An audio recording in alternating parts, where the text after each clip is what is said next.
խոսք ուզել ռեսուրսների մասին ասել,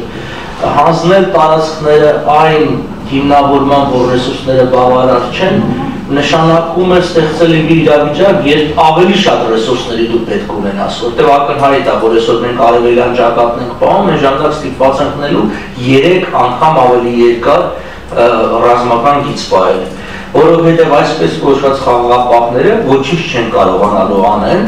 այսինքն բնակության միջև ընդհարումներ լինելու, բացի այդ խաղաղապահները խիստ ժամանակավոր են, 5 տարի, առավելագույնն է 10 տարի ոչ ավելի, իսկ այս հակամարտությունը շատ ավելի է, եթե մենք ռեսուրս չունենք, ուրեմն ընդհակառակը, մենք չպետք է որևէ բան զիջենք, որտեղ գոնե այս փոքր ռեսուրսներով փոքր ռազմաճակատային գիծ ենք պահում արևելյան,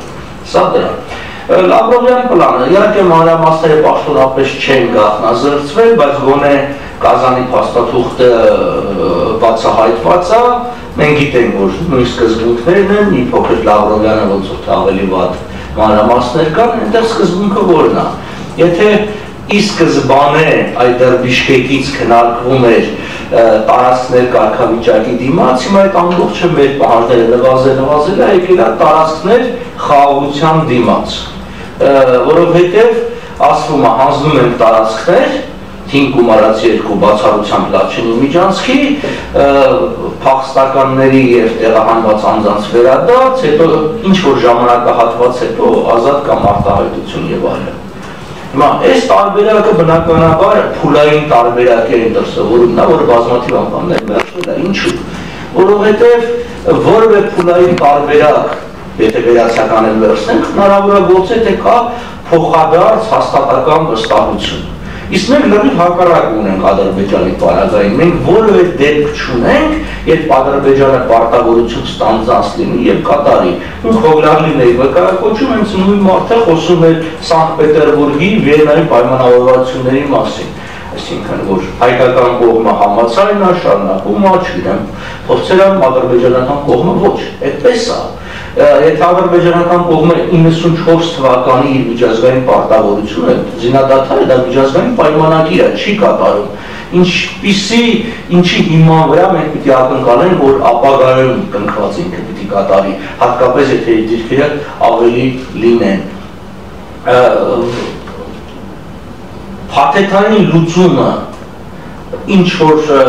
փոխզիջումներով դա հնարավոր կլինի, եթե իրավիճակ փոխվի։ Ես շատ մարդկանց եմ ճանաչում, որոնք մինչև ապրիլյան դեպքը, ապրիլյան քարորյան կողմնակից էին տարածքներ հանձնելուն, բայց այդ մարդկանց աչքը ապրիլին բացվեց, իրենք հասկացան, որ չի կարելի քո անվտանգության հաստատուն բաղադրիչները զիջել, իսկ այդ տարածքը ի վերջո չմոռանանք, որ գրավվել է ժամանակին ազատագրվել է որպես հենց անվտանգության գոտի և հետագայում ոնց որ ասած դա ամրագրվել է,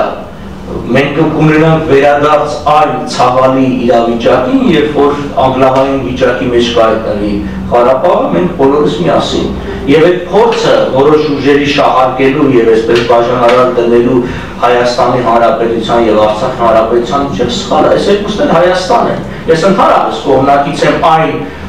տեսակետին, այն կարգախոսին, որը հենց այս շարժման ամենասկզբում ադրվել։ Նույն Տեր-Պետրոսյանը ասում էր միացում, մենք դրա համար ենք իր հետևից գնացել, ոչ թե նրա համար, որ ինքը դրանով գար իշխանության, հետո հետ կանգներ։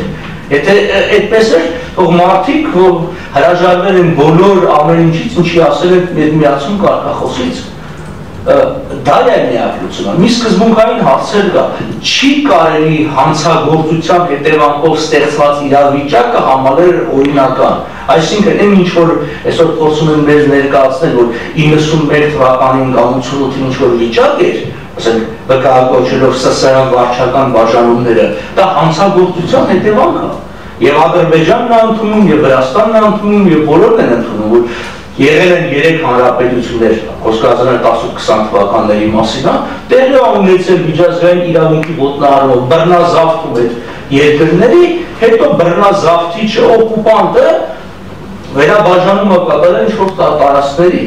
չի կարող պատահի դա միջազգային իրավունքի հիմք հանդիսանալ։ Այո։